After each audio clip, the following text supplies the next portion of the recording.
So I would like to tell you the story of my grandparents, but before I actually get to that story, I'd like you to learn how to understand what it means for all of us. The portion of the week this week talks about in Parshas Bechukasai, which is the portion of this week. It says that if you go in the ways of God, God will give you good, will give you blessings. Interesting thing enough is that it says peace and security, and it also says victory over your enemies. Now, when it says victory over enemies, it says if there's 5 people that will be running after 100 people, and in other words, if there were 100 people against 5 people, the 100 people will run away, and you 5 people will run after them. But then it says, if there are 10,000 people, then that means 100 people will be running after 10,000 people. So the question is, it doesn't really make sense, because here you have 5 to 100, and then you should have 100 to how much? To 5,000, not to 10,000. So why does it double the amount of people that will be running away from you? The reason being is because when people are united and they work together, then God doubles the blessings that the people get. So in other words, it's very important that you work as a unit. So here, going back to the story, my grandmother's name was, I was named after my grandmother. Her name was Mati. And my grandfather's name was Yaakov, and they called him Yanko. And they lived in Poland in a city called Tomashev, Lubelsk. And in this city, it's very interesting because the community was very, very united. They had families living together for generations. They had like kind of like a ghetto in a way, but I don't think it's a negative ghetto. I think it's more of a positive ghetto because it's more like people as mishpacha, right? It's the family living together in the same place. They owned a huge store.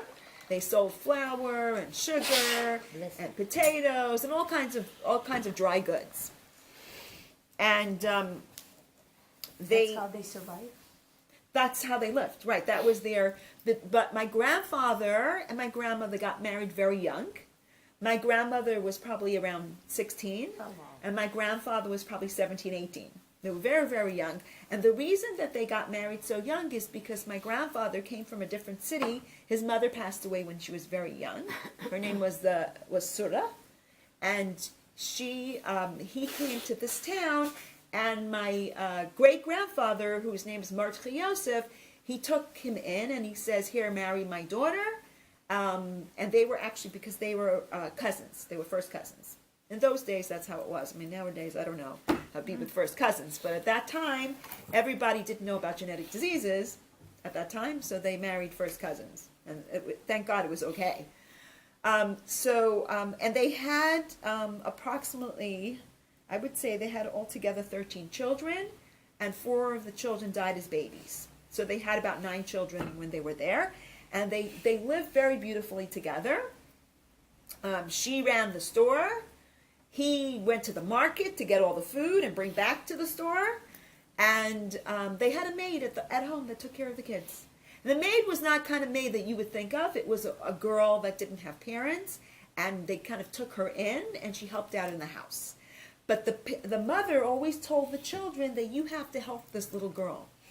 I mean, she was probably like 18, but she was still like a little girl. Help her out because she can't do everything by herself.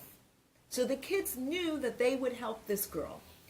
Now, the interesting thing is my grandmother had an amazing heart. So when people were very poor, she would tell them, go shopping, and you don't have to pay me now. You know, she'd say, when you have money, you'll pay me.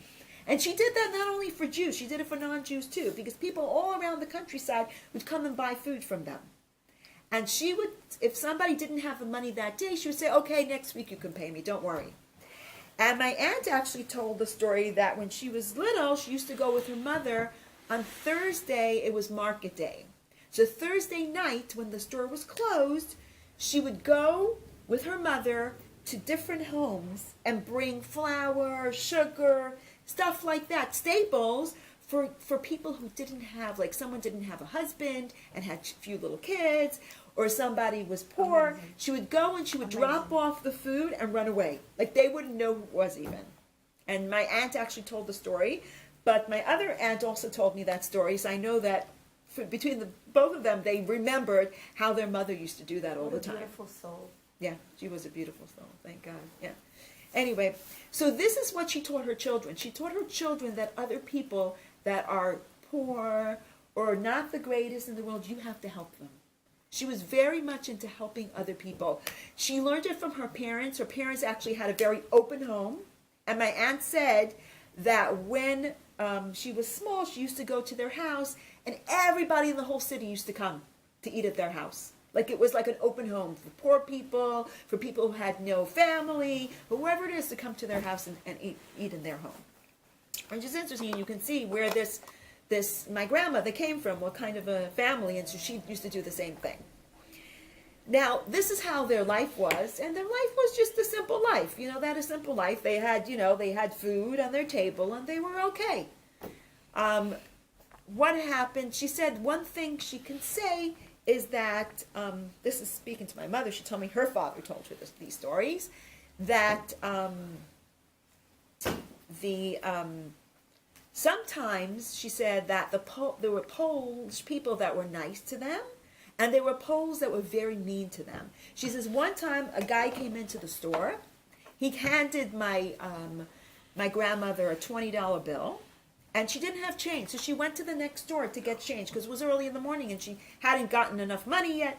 So she went next door and she got the change and brought him back the change. She goes, I gave you a 50 and you're giving me back a 20. She says, I'm telling you, even asked the guy next door, go see if he has a 50. So he went there and the guy didn't have even a 50 in the store. She says, no, I gave it to you, and if you don't give me back my change, I'm going to make a big problem in your store. So she got a little nervous, and then at that moment, her husband came in, and he's like, don't worry, here, take the money, just go. Like, he didn't want to make a fight. But he says that there are many, it happened, stories like that happen very often, because there were a lot of Polish people that were anti-Semites already. Like, they already showed who they really were. But she says there were still nice people too, non-Jews that were very nice, and there were non-Jews that were anti-Semites. So she says both of them, they were a little different. Anyway, so what's happened at that point? So Hitler came into power in 1939, and where was the first place he conquered after Germany? He conquered Poland. So he was coming with his, he was raiding Poland. How did he raid Poland? They came in the exact day that everybody was in the market. So he knew there were many people outside. So he came that day to raid Poland. The bombs were falling, and my aunt tells the story that she was home, and she decided that day to go out with the kids. She had a sister and a brother that were very little. All her old other sisters and brothers were in school still, and she came home early to take care of the kids and take them out. So she said that she went to Beit Yaakov, which is a Jewish school, in the morning, and in the afternoon she used to go to a Polish school. Now sometimes she would leave earlier because her mother needed her to take care of the little ones. So she took them out to the playground or park or whatever. I don't know what they had at that time. She took them outside and they were playing outside. And the kids are running and they see birds in the sky. They say, whoa, birds! And as it came closer, they realized it wasn't birds, it was planes. So she grabbed her sister and brother, and they ran. And she ran to the store, and her mother wasn't there. There was nobody there. In the meantime, she looked, first she ran towards home, but she saw that a bomb hit her house, and the house was in flames, completely in flames, and she couldn't go to the house. So she ran to the store, and she didn't see anybody there, like the store was empty. So she watched that people were running to the cemetery, because there was no bombs. There was only bombs in the place where all the people are. So she ran with her brother and sister to the cemetery, and she gets there, and she's hiding behind, they're hiding behind all the tombstones. And then, somehow, after a while, the Germans left, and she came out to look for her mother. And she came towards her house, and her mother's crying because she doesn't have her kids, she doesn't have anything. And she saw her kids, she was so happy, she hugged them, she was so happy at least her daughter saved the two babies, so she was afraid they were in the house, but they weren't in the house. There was nobody in the house at that time. And little by little, her sisters and brothers came back, and it was interesting. It was a miracle. They were all okay. Why? Because many kids they threw lollipops on the floor. And the kids picked up the lollipops, and there was poison in the lollipops. Could you imagine? What was what? Poison. Look. Poison in the lollipops. Look. And the kids that ate it died. To kill To kill the kids, too. Yeah. So this is just lucky that they were able to survive. So what did they do? They can't go back to their house. The house is gone, right? So they had to leave the city. So they left the city, and she had a customer. My grandmother had a customer that lived a little bit on the outskirts of the city. She went to her house. She says, "Please, can I stay for the night with my kids?" And they stayed there for the night. And the next morning, they left the city because they said, what are they going to do there? They can't stay there anymore. They don't have a house, so they have to find a place to live. So they went to this other city. I forgot the name of it, but it's like between Tamashov and Lvov, which was at that time called Lemberg. I don't know if you know what Lvov is. Yeah, we do. Yeah, you do. Okay. So somewhere in between those two cities, there was a little city there, and they found like a family that had a mill, and they let them stay in the mill. What kind of place is that? But they let them stay in the mill. In the meantime, the mother, my grandmother, and one of her kids went back to the store to see what's going on. And they walk into the store, and the Germans already surrounded the store. They didn't let them in, and they told them, "If you come here, we're going to shoot you." So thank God they didn't shoot them, because actually my grandmother was pregnant at that time with my mother, but they didn't shoot them. So they left, and they realized that what do they have to come back to the city for? They have to go somewhere else. And if you remember, my grandmother was pregnant. So what's she going to do? She has to have a baby. So in the meantime, she decided she's going to Lemberg, which is the Lvov at that time. It was called Lemberg at that time, because her daughter, who was married already with a child, lived there. So my mother had a nephew that was older than her. So they came to her house, and I forgot to tell you one thing before they went to Lemberg. They were sleeping in this mill. So one night, my grandmother, she said, "We can't sleep here tonight." So my grandfather says, "Why?" She says, "I don't know. Let's go to the forest. We need to go sleep in the forest. We're not sleeping here tonight." They went to the forest. When they came back in the morning, there were bullets all over the whole mill. So if they would have been there at night, they would have died. So this is the first miracle that happened to them. And that's why they left to Lemberg, because they knew they couldn't stay there anymore. So they got to Lemberg, and in Lemberg, my mother was born. She was a little tiny infant, and the Russians took over that city at that time. Because it was the Germans and the Russians fighting at the time. They took over different parts of Poland, and then the Russians retreated, and then the Germans came in. But the Russians at that time were there in Lemberg. So they get to Lemberg, and my mother. I told you my mother was born, and the Russians give them a choice: either you become a citizen of Russia, or do whatever you want. And my grandparents didn't know what to do, so they said, "No, we don't want to be citizens of Russia," because they didn't want to be under the Russians. So what did the Russians do when they say they don't want to be your citizen? What does the Russians do? Oh, a traitor, right? So they took them in cattle cars, and they took them to Siberia instead of leaving them there. They thought at that moment that they were going to die, for sure, and the sister that lived in Lemberg with the baby, was going to live. That's what they had in their mind. And the interesting thing is, before they got onto the train, they sent one of their daughters back. Her name was Mala, back to their city, because she had a mother there still. My grandmother had a mother there still, and a huge family. She wanted to tell them, "Please come to Lemberg." This was before they got into the cattle cars. And that daughter never made it. She never came back, and she never made it. Whatever the case is, they taking them in the cattle cars, and they're going for like 3 months. My mother was just a baby of 2 weeks, remember? So my grandmother's trying to nurse her, and of course, guess what? She doesn't have any milk left, because she has no food either. There's no food. They give them like a little bit of soup or something, and a piece of dry bread. That's all they're giving them every day. like almost nothing to eat. And they was like, they were starving. So my mother, of course, has no food. So some lady had a little bit of milk and she mixed it with water and she gave it to my mother to drink. And I think my mother drank that little bit of milk every day, a little bit, and somehow she survived for the 3 months. No idea how. But my grandfather always said, my grandfather always said she's a miracle It is baby. miracle. She's an absolute miracle baby. Anyway, so they're getting to, so let's see. So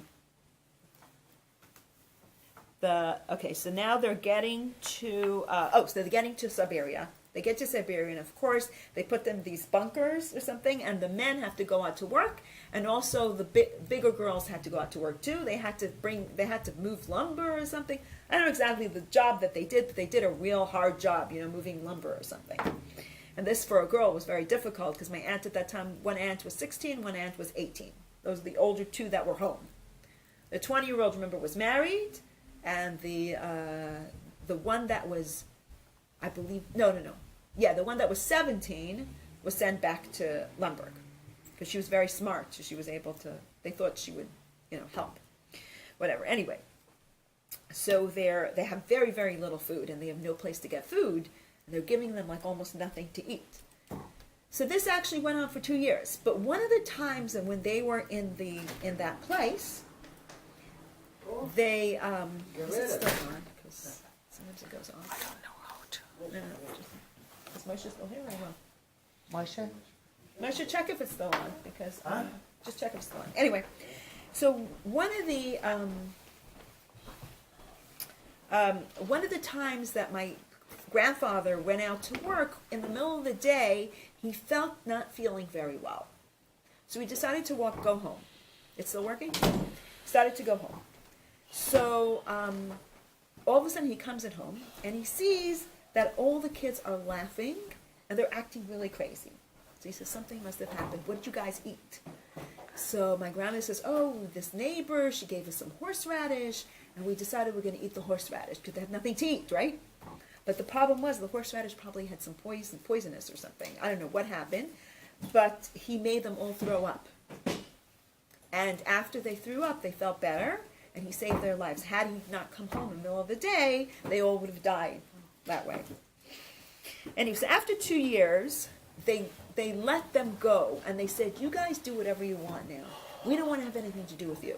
And they're in the middle of Siberia. Where are they going to go, right? Freezing. It's freezing cold, exactly, in the middle of Siberia, and I think it was right before the winter. They didn't know where they're going to go for the winter. So my grandfather's a pretty smart man. He found this house on a hill, and this lady owns the house. And she says, I don't want anybody with kids. She says, no, I don't have kids, it's just me. It's just me and my wife. Okay. So they don't bring in the kids in at the beginning. So they come in at the beginning, and like a week later, they bring in one kid, and the next week they bring another kid, and the third week they bring in, and she says, what are these kids? Oh, they came from Poland, this is my brother's kid, this is my sister's kid, and on and on and on, and so he got all his kids into the house. And my aunt remembers that how did they sleep? They slept with snow under their beds. I mean, it was freezing cold in that room, in that little room. Even though they were in a house, at least they had a roof over their heads, they could take a little fire and make whatever.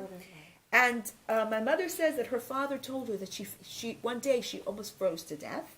So he took her outside and he rubbed snow on her body to make her alive again. And so she was able to continue on living with a little baby. I don't know, she was 2 years old at that point probably. And my aunt said that my mother was so skinny that she couldn't even walk.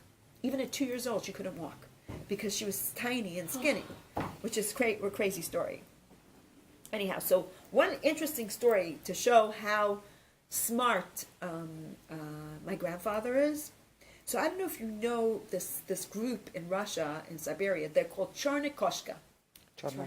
Yeah, it's the black cats. Mm-hmm. They're a very murderous group, and they were sent to Siberia, and they would murder everybody everywhere. So one day they were knocking on the door in my grandfather's house, right? My grandparents' house. Like a mafia? Yeah, like a mafia, Yeah. right? And they were sent to Siberia, and they murdered people like all the time, robbed and murdered people. They were just the worst hooligans in the world. I know old people probably know this thing. Anyhow, so Cherny Koshka was this group, a murderous group, So they came knocking at the door, like this, knocking at the door. And my grandfather, of course, like, what is he going to do? So he was thinking, maybe I should open the back door and run away. Then he says, if I open the back door, what if they're smart enough to stand in the back, right? I'm not going to go out the back door.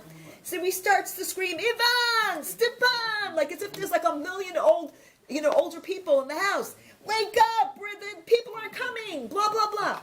They got so scared, they ran away. They thought that there were probably tens of thousands of people in that house. A bunch of like strong men sleeping in that house. In the meantime, it was just him with a bunch of kids, and his wife. But it was a miracle. So they left, and he found out later that in the town they killed so many people. It was a horrible, horrible, horrible time. But the amazing thing is, if you're meant to live, you're going to live. So God put into his brain this idea that that he should start screaming these people's names. It's unbelievable. Also, another interesting story, which my mother just told me yesterday, was that when they were there in Siberia, they couldn't get food so easily. So they worked. But how much do you think they gave them for working? A little piece of bread? I mean, nothing. So, and only my grandfather could work, and maybe the older girls, but how much could they work already? So two of my aunts used to go out to the black market, buy material, and sell it. And God forbid if they were caught with that material, they would kill them. Like you'd be executed. So one time my aunt got caught, and they were taking a whole bunch of girls together, and she saw like a store, so she starts looking in the store as if she's like peeking and seeing what there is. And what happened? They continued walking, and they didn't realize that she didn't come with them. So she was saved. That was one story. Second story, my two aunts got caught, and they had the material with them. What are they going to do? They catch them with the material. So the next morning is supposed to be the trial. So my grandfather found out where they were held. He took one of my uncles, threw him over the gate, and my aunt went to the bathroom, and she threw out of the window the material. And he grabbed the material, threw it back to my grandfather. My grandfather ran away with it, of course. And he came out, climbed back over the fence. And the next morning, there was no material. So they had no evidence. So in the morning, they had this trial, and they let them go because they had no material. Look, we don't have anything. So this was another miracle. Can you imagine? It's like one miracle after the other. It's just amazing at how they went through that. Were they religious at that time? Yes, they were very religious, So they actually. were, They were praying. always praying and asking God for help and, doing mitzvot and keeping Shabbat and all this kind of stuff, of course. And my mother still remembers when she was little how her mother, even she was very small, maybe 3-4 years old, her mother used to tell her some kind of thing before you light the candles. She gave her this long thing to say. And she also remembers that when she was little, her mother used to talk about Mashiach all the time. And Mashiach is coming soon, you shouldn't worry, everything's going to be okay. She gave in her this, emunah, belief, that there's still a God. Even though she went through so much pain trying to feed her children. My aunt says the story that they came home one day and gave her some food, and gave her some money. And she was supposed to go out and buy some food in the market. So she went out, and she found this lady who didn't have a husband and had 2 little children. She gave her the money and said, "Here, you go and buy yourself. My kids will find a way to get food. You can't find any way to get food." She came home with nothing, and they were yelling at her, "What'd you do?" She says, "Look, this lady does not have a husband. Who's going to help her? We at least have each other. We're really amazing family that we can have each other, and this lady has nobody. How's she going to get food?" So they went and they worked again. They brought her money again, and this time she actually used it for the food for them. But do you see how she educated her children such a way that they should love and care for each other and care for everybody around them, that they're not the only ones in the world, which is amazing. Even to be in such pain and think about your fellow Jew. It's unbelievable. That's why you asked me about religious. Yes, she was very religious, but she was amazingly generous. She gave everything away. Then finally, so then finally, before they were This was like, okay, after then 2 years passed, 3 years passed. By the 4th year, they were so hungry, they were starving so much. My aunt used to go to the commander in the army and steal from his garden potatoes. And what did she do? She'd go at 3 in the morning. She would take the potatoes, bring it home for the kids to eat, and they would eat it very quickly. She would wake them, every kid up, and they would eat it very quickly together with the peels. And then, there was no evidence that she ever took anything from him. One time, he caught her, and he brings her to my grandfather, and he says, "You see this girl? She's stealing from me. I'm going to take her and put her in prison." So my grandfather goes, "She's the crazy one in our family. She walks in her sleep. Don't pay attention to her." And he saved her life, because he says, "Okay, you let her go." And it's interesting, because if she'd come again and he'd see her again, he'd say, "Oh, that's the crazy one that walks in her sleep," So it's interesting to see how they were able to survive, and really, unbelievable. Anyway, so finally they left Siberia. My grandmother was how they left Siberia? On a train, the same way they came, because the Russians said to them, "Anyone that's not Russian, you can go home." Because it was after the war. The war was over. It was 5 years past 1940. So it was 1945. The war had ended, and they said they're sending them home. And they got on the train, and they started going home, and my grandmother was very, very sick. She had stomach pains, very strong stomach pains. On the train itself, somebody got on the train and told my grandmother that 2 of her daughters died. She didn't know before, which is horrible. One daughter was married already and had a baby, remember? So they said that she was running around trying to find a place to sleep, and they shot her. And then the other daughter, at the end of the war, somebody kept her, a non-Jewish family kept her in the house. Towards the end of the war, some person tattled on her, and they killed her. So whatever. Anyhow, so 2 of the girls passed away, but they had the rest of the family, which was 7 children, were left with my grandmother and grandfather. My grandmother was very sick. Her stomach was completely blown up. By the time she got close to wherever they were going, I don't know, they were trying to get back to Tomashov, but they never got to Tomashov. They got to the cities before that. Tomashov is the place where they were born. But very familiar. I cannot. Tomashov is a famous place. It's a famous name. Yeah. No. No, Tomashov. I don't know how you say it in Russian, I but forgot this. yeah. No, but Tomashov is a city in Poland. Oh, it's a Poland. Okay, that's right. So it's not far from Lemberg. Like I said, it's like the border, like right at the edge. Yeah. So anyhow, so maybe you know the city. It's possible. I can. Anyway, so they were trying to go back, but they came to one city on the way, and I can't remember the name of the city. And they stopped at a hospital, and they took her into the hospital, and they cut open her stomach. And because the doctors were so bad at that time, they did not understand what was wrong with her. They kept her stomach open. They couldn't close it back. I don't know. It was a whole story. They gave her medication, and she died in the hospital. So my mother lost her mother at 5. So my grandfather was left with all the kids. In the meantime, he decided to leave the kids where they are and go back to his city and find out what's going on over there. He comes back to the city. Of course, everybody's killed. There's nobody there. He can't find anyone, no family, no nothing. And he came to the store and he says, "I want my store back." And a guy comes out with a gun, and he says, "If you don't get out of here, I'm going to kill you." So my grandfather went to the police, and the police said, "We can't do anything now. You have to come back in a couple of months when everything is less chaotic. It's too chaotic right now." And nobody ever gave anything back to the Jews. It was just baloney, right? Nobody. So my grandfather left because he had nothing there left. The house was burned down. The store somebody took.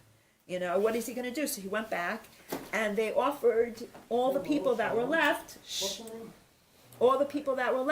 they offered them to be in a DP camp in Germany. So they send them to Germany in a DP camp, displaced persons camp. Everyone from the Holocaust, anyone that went through concentration camps, they put them in camps. This was called displaced persons camp. It wasn't the best situation, but at least they had food and shelter, and they were able to work there and do stuff. So they went over there.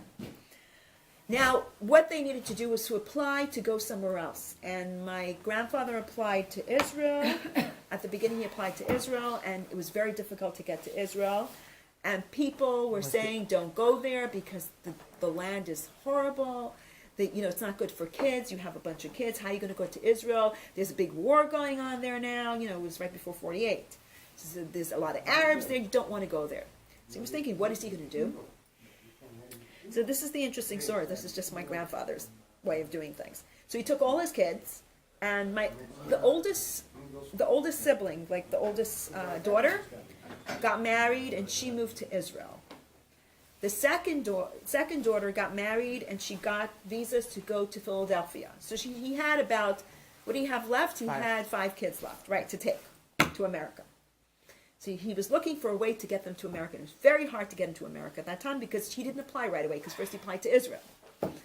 So there was a kinder transport that was going, like a child transport. And he got his kids tickets to go on this child transport. They weren't taking adults, only kids. So he puts them on the boat, and as the boat's leaving the harbor, he jumped onto the boat. So he ended up going with his children to America. An amazing story. Amazing. I didn't get. He put them on the ship, Okay. and he jumped onto the ship as it was leaving Okay. because he wanted to be with his kids. Yes. And so he ended up going to America because they couldn't stop the ship anymore. It was too late. Mm-hmm. They were already leaving. And so they were angry at him for getting on. But what are they going to do with him, right? So he ended up going to America with his kids. He came to America.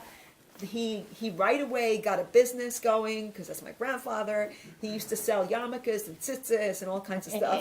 I still remember as a kid he was selling that still. I mean, even in his 80s, he was still selling. New York, or was it? Yeah, New York. So he came to New York. He was selling yarmulkes, and he made some money. He used to come every morning. He would come. My mother remembers that he would come home with a huge spread of breakfast for the kids. Because, after you're starving so much, he wants to make sure his kids eat, right? So he'd come in the morning, give them bagels and whatever else he had in the market, because they lived in, which place did they live? They lived in Brooklyn. It was also in Brooklyn at that time. But they had people outside selling pickles and selling bagels. The old days, they'd come with the little carts, right? In those days, they still had those carts. And he would buy for the kids and bring them food. And he actually did not get married until my mother got married. He never remarried until my mother remarried, because my mother's the youngest. She's the last child. Right. Okay. So when the last child got married, he remarried. But he took care of those kids as if he was the mother and the father, which is unbelievable. Yeah. But the point is also that I understood from speaking to him, because I knew him, because he passed away when I was 16, so I knew him already. But he always told us that his wife was the strongest woman that he'd ever met. His first wife, because she went through so much, and she didn't die until she knew that her kids were okay, and she knew that he can take care of my grandmother. She knew he can take care of the kids. She held out so long, being sick, just until they got back, and she saw that the war was over, and her kids were okay, and that's when she was able to kind of close her eyes and say, "That's it." You have to write the book. Yes. Anyhow, so what's the lessons we learned from here? That we have to keep. Is it still flashing there? I should check if it's still on. So I might have missed some parts, and I don't want to miss the best parts. No. Anyhow, so it looks like it's not on. It's on? Still on? Mm-hmm. Okay. So the lesson that we learn is that we need to keep moving forward. No matter what happens, we need to keep going in our lives. Like nowadays, you can say, what things bother us? Stupidity. The stupidest things, right? We're so spoiled. Look at these people. We're starving, and they went on with their life. They still did things. They still had things. God gave them the special strength. And, Hitler is gone. World War II is gone. But the generations are still here. We're all still here. We're not gone. The children of those people who were during the Holocaust are gone. And that's why we shouldn't be upset about stupid things, because just watch how all these people, what they went through. It wasn't easy, but they went through it. And we also need to learn to watch the people around us and not be afraid to stand up for what we believe in. When somebody says something, we should not just close our eyes to it. If someone's an anti-Semite, we need to know that this can't go on, and we can't let it happen again.